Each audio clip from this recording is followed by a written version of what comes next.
Prosseguindo na explicação deste guia prático, vamos entrar dentro de todas as etapas da RSL em codificação, ou seja, como a gente vai catalogar estes dados, codificá-los para uma posterior extração dos dados, visando já a análise e síntese.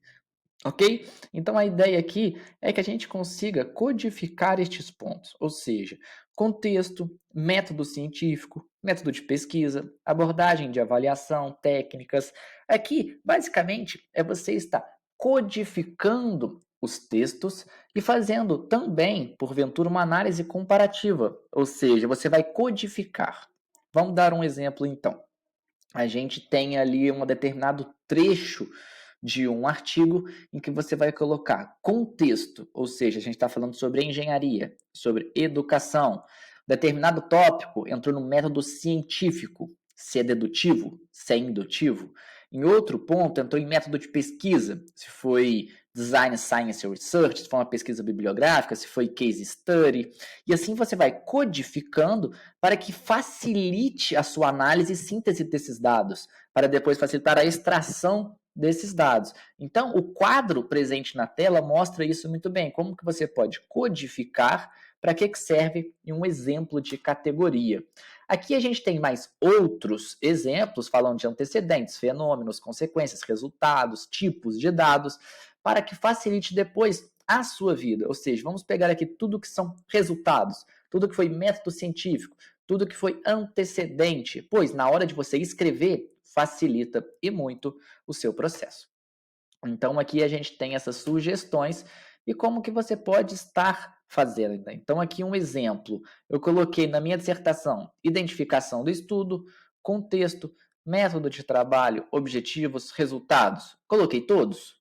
Você vai escolher aquilo que melhor atende às suas necessidades. Então, o exemplo que eu utilizei, identificação do estudo. Descrever aí uma frase objetivo de interesse.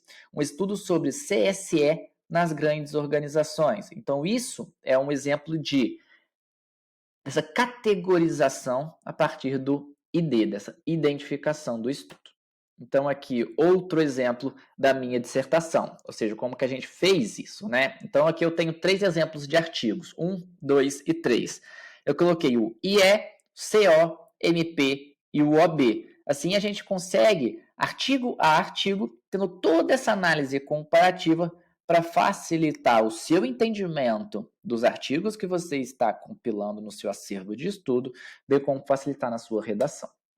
O outro ponto, então, é o método de pesquisa no que tange a avaliação da confiabilidade, ou seja, qual que é a confiança dentro do que existe. Ou seja, todos esses trabalhos, quando feito em RSL, tem que ter um nível de confiança. E aqui a gente pode sugerir, por exemplo, alfa de Krippendorff, Fleis Kappa. Então aqui é muito comum utilizar o alfa de Krippendorff, e isso é muito utilizado. Então aqui a gente tem até algumas dicas, né? Baixar o suplemento para o Excel, criar a base de dados no Excel. Aqui a gente tem um caminho, um passo a passo para você fazer isso, para facilitar. Não é uma tarefa fácil fazer essa análise de confiança de alfa de Krippendorff e Fleis Kappa, por isso que seguir já um caminho pré-estabelecido faz parte aí de um caminho mais fácil, certo? Então aqui é o exemplo do alfa de Krippendorff, né?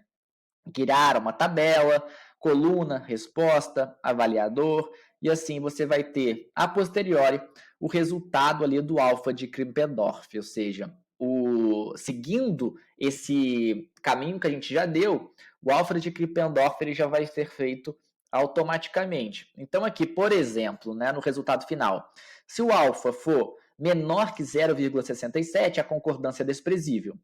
Se for entre 0,67 e 0,8, baixa a concordância. Se o alfa de Krippendorff for maior que 0,8, a concordância é considerável. Perfeito? Então aqui é só seguir um caminho que a gente já pré-estabeleceu para você e facilitar a sua vida.